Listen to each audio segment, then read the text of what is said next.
Okay. All right. Welcome to this week's Storyworks Roundtable. We just completed a writing prompt, and now we're going to share it with each other and with you. So if you didn't catch last week's episode, make sure you go back and check it out, because we talk about writing prompts, the benefits, our best and worst experiences with them, and introduce the writing prompt options. So you can find all of that and more in the show notes at wordessential.com/storyworksroundtable. All right, so it has been like 20 minutes since we recorded the last episode. We went away, we free wrote for 15 minutes, all of us doing the same prompt, and now we're back. So first, the writing prompt we chose to do was one of the ones Robert brought to the table. It was, do you want to read it, Robert? Well, actually, I think Kathryn has the official version. Yes, so. Kathryn, would you read the writing prompt into the record, please? Absolutely. So you wake up in a cage to find you've been undergoing genetic alterations. What newfound skills do you have, and why will it make returning to society extremely dangerous? Excellent. All right, so first, was it fun? How'd it go? Yeah, it was fun. Yeah, it was quite good fun. Yeah, I was a little bit worried there, but I got hand cramp, so that's good. I know, right? Yeah. Mm-hmm. Yeah, I'm always when you're in a time crunch that you get the hand cramp. The hand cramp, yeah. And also we do so much on the keyboard these days as well. And we, a while ago, very, very short aside, a while ago we bought a special pen which has a weight on the end of it, the other end of it, not the tip end of it, because the idea was that people don't write so much these days, and so a lot of people get keyboard training, and you lose actually some some fine motor control, which can make it hard if you're suddenly in an exam and you have to free write by hand for an hour. A lot of people aren't used to it, so they invented this for kids to train them up. So you just write all the time with. Actually, I've probably got it here. I'll find it when you're talking. Okay. So yeah, it's pretty cool. Interesting. Someone's actually thought about that. Yeah. It's crazy that now people have to weight train just to write. Yeah, exactly. Okay, but this is so cool because you wouldn't get a hand cramp if you weren't actually using your hand. And the thing I love about writing prompts is that even when I sit down with no clue what is going to happen, I produce, I think this was a page and a half, but now almost 2 full pages of writing, because once you start going, holy cow. And I write so fast because I'm not censoring anything. So much faster than... 2 sentences on 2 full pages? That's extraordinary. 2 sentences? No, Robert, look. Oh, that's too 1 small. and 2. See, almost 2 full pages.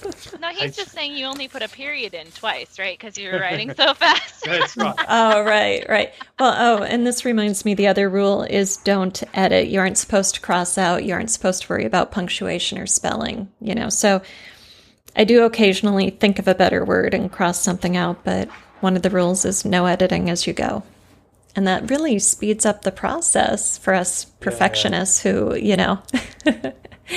could take half an hour to write a sentence.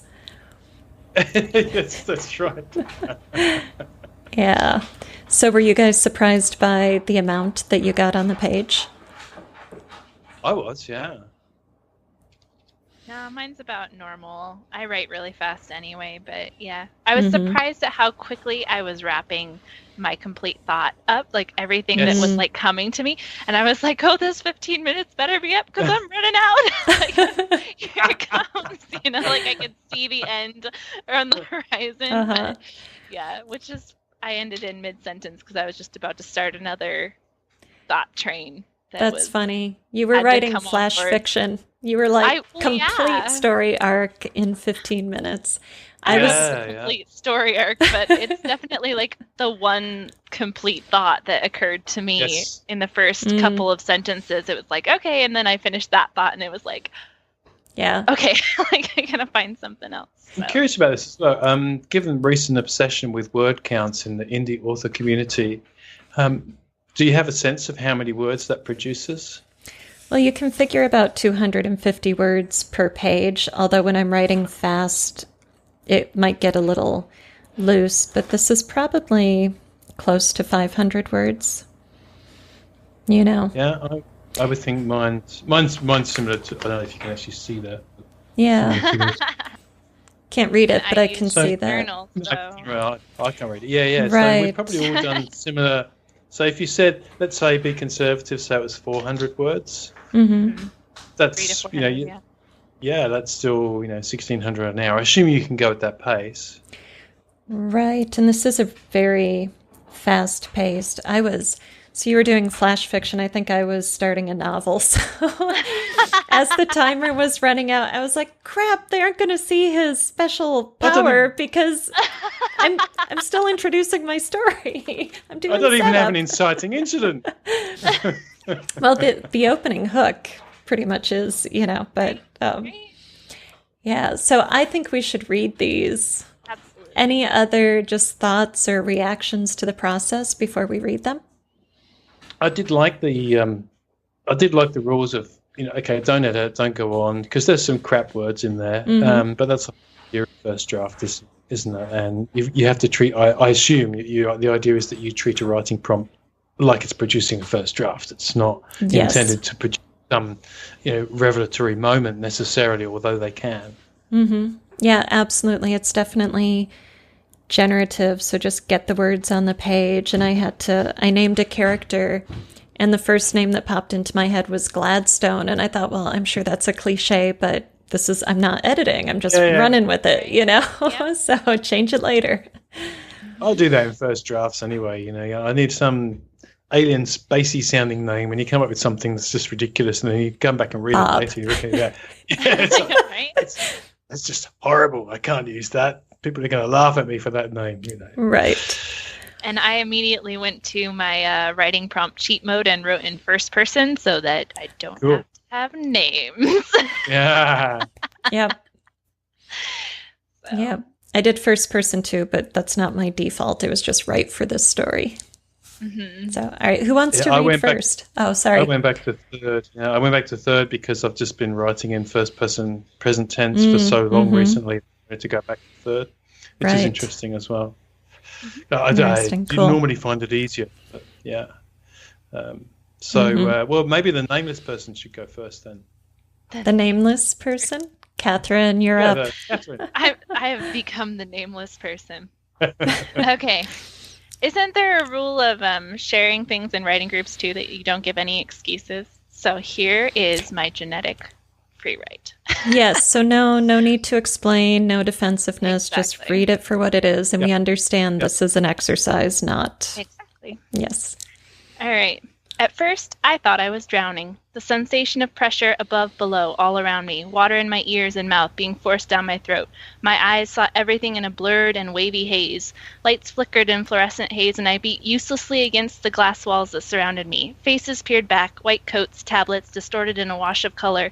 I tried to speak, but not even bubbles came out. Then I realized, in a wave of clarity, that I wasn't drowning. I was breathing. I stilled my hands against the glass, felt my mouth opening and closing against the current of water, felt the way my body didn't beg for oxygen. I lifted my hands up to my throat and felt them, cascading down my neck and onto my chest, fluttering layers of skin, almost frill-like, soft and wavy, moving up and down. They'd given me gills? My eyes widened and I stared at the two figures still standing outside my glass cell, speaking. I could hear the shape of their voice, but not their words. I tried once more to emit sound, but nothing, not even a burble, not even air. Was I not getting air? I pushed my feet against the side of the tank, backward until I hit the other side, looked up, saw the surface and the play of light against the movement of the current. I pushed away from the wall and propelled myself up toward that light. My face broke the surface and I tried to breathe in. The sound of men talking, machines whirring, and someone running upstairs assaulted me. And this time, I was drowning. I gaped and strained. I tried to remember how it felt to breathe, what it was like, this thing you do without thinking. My body screamed at me, my chest hurt, my heart stuttered. My vision started turning speckled at the edges, sound turning hazy. My fingers, where they gripped the side of the tank, weakened, and a hand came down on my head. A voice said something I didn't understand, and then I was shoved back under the water. My mouth, still open, pulled water in. My new set of gills pushed water out, and I sank down to the bottom of the tank. Whatever they had done to me, I was stuck here. And the two men were joined by a third. I recognized him, the one who had promised me. Oh! Amazing new writing prompt for our audience. Timer goes off. And you end it with the flourish even. Oh, man. What was he promised? What was it? Do you know? No, I have no clue. There you go. I wish you'd had 10 more seconds. That's awesome that you didn't know. I probably said the one who had promised me, I don't know what to write. I don't know what to write. I don't know what to write. That was awesome. That was so cool. Yeah, I love the voice, and I love the coming up for air and drowning, and way to embody your character. Yeah, very cool. Yeah, that's the whole first person thing is so immediately involving as well, isn't it? It's really lovely. I liked it. I liked it a lot. It's good. Yeah, me too. So now you should do something with it. You should keep writing. Make it a novella or something. Right, or maybe just a short story, yeah. Short story about this poor person who did, I guess, got promised something and ended up with gills. He's Aquaman. That's right, Aquaman. Cool. All right, Robert, do you want to go or should I go? Well, I'm happy to go if you like, yeah. I don't care. Robert, yeah. Okay. I'm going to try and read my writing now. Andy felt the cage bars press against her brow and pull back. Sorry, I can't read my writing. Andy felt the cage bars press against her brow and pulled back. She reached up with her hand to smooth her hair back. Something was different. The light. That's it, the light. Where they'd put her in the cage, the room was dark after they'd left, and they'd switched out the lights. But now the lights were all on. All of them, not just the centre pendant. She looked around the cage and zoomed in through the bars on the telephone on a desk across the room. The phone rang. Andy glanced back at the door and waited for the thug to come back in, but instead Dr. Heinlein appeared. His brow was creased and he strode over to the phone, picked up the receiver, listened briefly, then placed it back down. He then pulled the entire phone off the desk and peered underneath. He glanced back quickly at Andy before putting the phone to the desk. "What?" she said. "When do I get out of here? You promised me I'd be fixed." "Oh, you're fixed all right," he said, with a grin that made his ears wiggle. Andy just looked at him. "No more nightmares?" The doctor did something. "Not today." He straightened and smoothed down his coat and looked Andy in the eye. "Turn off the lights." Andy looked around, but no one else was in the room. "Do I look like I can move out of this cage?" Heinlein repeated himself, louder this time, drilling his gaze into her. "Turn off the lights." His tone annoyed her, so she threw the phone at his head. The doctor collapsed to the floor, unconscious. Well, that wasn't expected, she thought. She flexed her hands, then pointed her right finger at the cage door. "Shazam," she said, unconvincingly, but the cage door remained closed. Andy tightened her fist. If the telephone was easy to throw at the dog, surely the cage door should open. She screwed up her face and the disconnected telephone rang again. Andy stared at it. Then she summoned the receiver to her ear. The landing wasn't too graceful and the plastic thumped her head, but stayed in place. She grasped the device just in case it flew away again. A tiny voice squawked out of the phone at her. "Daphne?" It sounded like an old woman. "Daphne, are you okay?" Andy knew no Daphne. "Sorry, wrong number." She took one look at the phone and dropped it on the cage floor. So, what should she do? She looked around at the brightly lit room and tried to calm down. The dog had promised to get rid of her nightmares. She exhaled and the lights went out. A wave of frustration raced through her and she smashed her fist on the floor. The lights all came back on and the cage door sprang open. She heard footsteps running down the room from the corridor outside. Okay, that's it. Cool. Oh, I want to know why she was there. What's with the nightmares and what did they do to her? Yeah. It's a great opening. It's got so much intrigue in it, you know. Lots of problems to solve and very cool. There better be a Daphne somewhere. Exactly. Yeah, she's got to come in now. She's got to be a player. Daphne's got to be a player. The old lady on the phone. Very cool. Wow, okay. The lights were blinding, searing into my eyes. I groaned and turned my head to escape the source, but to no avail. The light was everywhere. And then, finally conscious enough to sense something other than the light, I realized my eyes were still closed. Damn them, I thought. It must be 1,000-candle power to be so persistently bright. What new torture was this? I lurched upright, but chains jerked me back onto the table where I had been lain dozens of times before. Their willing specimen. Well, not precisely willing. Not exactly voluntary. They held my family. Somewhere safe, they assured me. Somewhere comfortable. Each week, I wrote home, telling my darling Belinda and our children, Daniel and Victoria, about the important research I conducted, how their loving father was the most critical component of this wonderful, important, secret work. Their letters, delivered to me each Sunday upon my meal tray, between my daily bread and a copy of the Bible, sustained me. Belinda assured me they were well, missed me dearly, and that the children excelled at their studies. She scented each page with her perfume, French spring. It smelled of lavender. These letters were my succor. For them alone I endured. I clenched my arms and shook against my bonds. The chains rattled and held. The light. I opened my eyes, a slit only. The brightness burned me, and I bellowed in agony. The sound that issued forth, I startled myself with it. I can only describe it as a roar. Someone entered the room. "John, you're awake." It was Dr. Gladstone. I heard him circle the room, keeping back from the table. But I did not only hear his footsteps.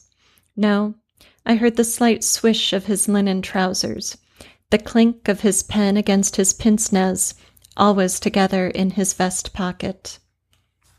And the timer goes off. Oh man, we have no idea what happened to him. Yeah, well, that's the fun of the timed writing, you know. Right? Yeah. But that can either be a relief or one of those. Yes. Yeah. It's just you're drawn in and you wonder what is it? Mm-hmm. Yes. Poor John. I like the conflict you weaved in early though, there with the fact that it's clearly done under duress and I mean, it's amazing what you can get in 15 minutes, really. Yeah, it is. And I went to historical fiction. I've been working on a historical novel recently, and then the prompt reminded me of The Island of Dr. Moreau, so I went right into that voice, that period in my mind, you know. Yep. Mm-hmm. That's interesting. Yeah. Did you have a sense of time, Kathryn, for yours and in setting? Is there anything going on in your head? I was thinking like near future, not like distant future, but near future. Because when I think genetic testing, I think people probably would be doing it if they could right now. Or they are, and well, we just aren't all aware of it yet. But yeah, it's interesting how clearly 3 different people, 3 different things, but like we all went so wildly different with where some of us are we knew the doctor who was doing it, some people didn't, like the motivations and the conflicts and everything were so completely different. That's what I love about writing prompts and free writing and things like that, is you can not only get creativity from doing them yourself, but from listening to what other people came up with. Right. Because things that you're like, oh, like that was a fascinating way to take it, or the different aspects that other people think about that you didn't necessarily think about in your own free writing. Definitely. And I think too it's interesting what touchstones come up for us. Like I thought of the Island of Dr. Moreau, but I also thought of the X-Men. So the person who's being altered could go into the role of victim, science subject, or the role of superhero, something like a super soldier or an X-Men type figure. Did you guys think of superheroes or any other touchstones? Yeah, I had a bit of superhero going on there, probably because maybe through reading the Brandon Sanderson series, the Steelheart series, there's a little bit of that going on there for me. Not consciously, but if I think about where the feel was, that's probably where the main feel was coming for me. Yeah. Yeah. Interesting. I have no idea where I was going with that. But definitely my person felt more like a victim than like somebody who would eventually be a superhero. More like the person that could eventually turn into the bitter, angry person who destroys everything. Right, exactly. Right, yeah, and the Incredible Hulk is another touchstone too.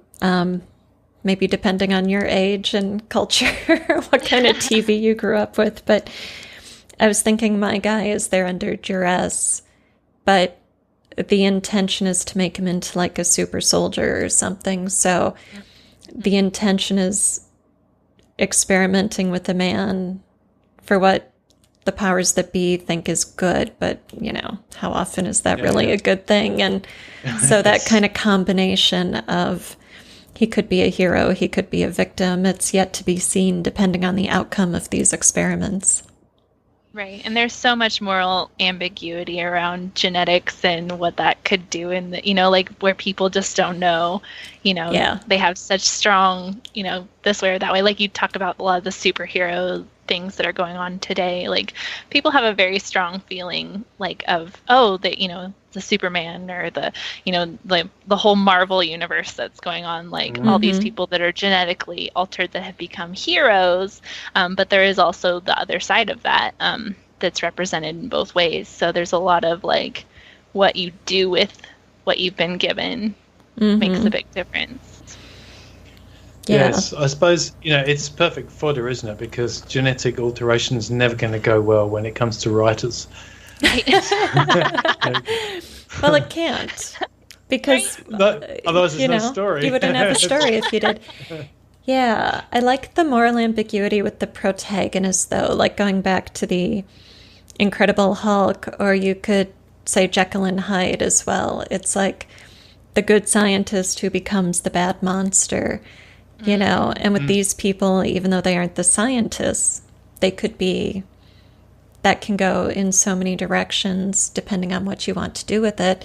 So all of us, I think, started with sympathetic protagonists in our scenes, but it remains to be seen if they stay sympathetic or if they become those deeply troubled, conflicted protagonists. Wow. Final thoughts? Anything about the experience or the stories, or before as we wrap this up? Time doing a writing prompt, Robert. That I could remember anyway. Yeah, don't use them at all. Certainly not in my writing career anyway. I may have been fed them, at school, or when I did a brief course in probably in journalistic writing or something like that. They may have given them to us. I remember assignments anyway. But let's say yes for the sake of doing this. No, and. It's very energizing, particularly, I think, if you play by those rules and say, okay, it's time. So I can see this idea of your friend Alida, who uses it as warm. I can see a huge value in that because you do feel kind of energized by it. That'd be interesting to try it a few times just in case I get to the, I don't know what to write, and see it as a different emotional experience. but I could see that this sort of kind of go, okay, right, procrastination's done now. Let's get on with what I'm actually writing. Right. And I have gotten to that I don't know what to write thing. And I find I usually write I don't know what to write like 2 to 6 times, a couple sentences or a paragraph. And by then something pops through. I've never had more than about a paragraph worth of that. So I think our brain wants to produce an idea, and you need to give it the space to do that and not start talking to yourself. Yeah. Also, when I used to teach public speaking, a lot of people are very fearful of that blank slate, being frozen on the spot. And if you think about that as a metaphor, the frozen on the spot thing, that's often what they do, is that they go, I was going to say something, and then you don't remember, and that sends them into a fear reaction, which of course is another, freeze, fight, freeze type of thing. And so we would just teach them to move. So all you got to do is move. Just move around the stage, and within seconds, it's happening again. And I think that's the same thing with this writing thing, is that you can't really move, obviously, other than your hands. So the idea, at least, you're teaching your mind to keep moving. Absolutely. All right. On that note, we are going to wrap up this episode of the Storyworks Roundtable.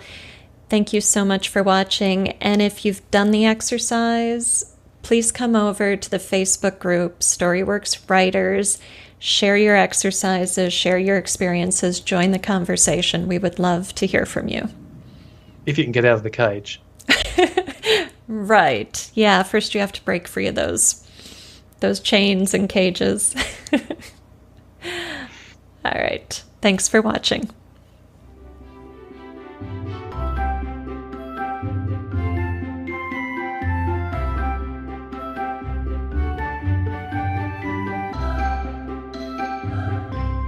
Okay. Wait, are we doing it? Do we have one? I think we should make I just endured a free write and now have to read it to people's faces. Yeah.